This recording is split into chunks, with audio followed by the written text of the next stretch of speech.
అది పెట్టింది అందుకు కదా. ఇక్కడ వీళ్ళకి దమ్ము ధైర్యం ఉంటే ఆ కోటి రేషన్ కార్డులు పీకేయాలండి. అది పీకేస్తే వీళ్ళ పదవి పీకేస్తారు జనం, కోటి కుటుంబాలకు పీకేస్తే. కాబట్టి చెయ్యలేరు. అది స్వచ్ఛందంగా ప్రజల్ని మీరు వదులుకోండి అని చెప్పాలి.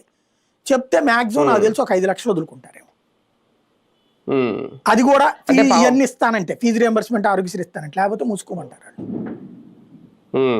అంటే ఒక రకంగా పవన్ కళ్యాణ్ గారికి ఇది ఏమన్నా ఒక సవాలా, ఒక పరీక్ష? ఆయన తలుచుకుంటే ఏమన్నా అవుతుందా? పోనీ ఆయన దగ్గర ఉంది కాబట్టి సంబంధించి ఒకటే నేను చెప్పాను కదా, ఇదే పాయింట్. ఆయన నేను చాలా మంచోడిని, నేను అదిగో ఆ గ్రామీణ ప్రాంతాలు రోడ్లు వేపిస్తున్నాను, ఇంకొకరికి వేపిస్తున్నాను, ఎవరున్నా జరుగుతూనే ఉంటాయి. ఈయన కొంచెం పబ్లిసిటీ చేసుకోగలుగుతున్నారు, మీడియా కూడా సపోర్ట్ చేస్తుంది. అంటే మిగిలిన వాటికంటే అధికారంలోకి రాగానే ఎక్కువ హడావుడి చేసింది దీని మీదే, ఎక్కువ ఫోకస్ పెట్టింది దీని మీదే ఇద్దరు కూడా, నాదెండ్ల మనోహర్ గారు కానీ ఈయన కానీ పవన్ కళ్యాణ్ గారు. కానీ ఇప్పుడు ఇదే ఎటు కాకుండా అన్నట్టు ఉంది వ్యవస్థ. వాళ్ళ చేతిలో నుంచి మన వాళ్ళకి ఇప్పించగలిగారు అంతే. అదేనా? ఇప్పుడు దాంట్లో కూడా వైసీపీ వాళ్ళ పార్ట్నర్షిప్ ఉంటది ఖచ్చితంగా.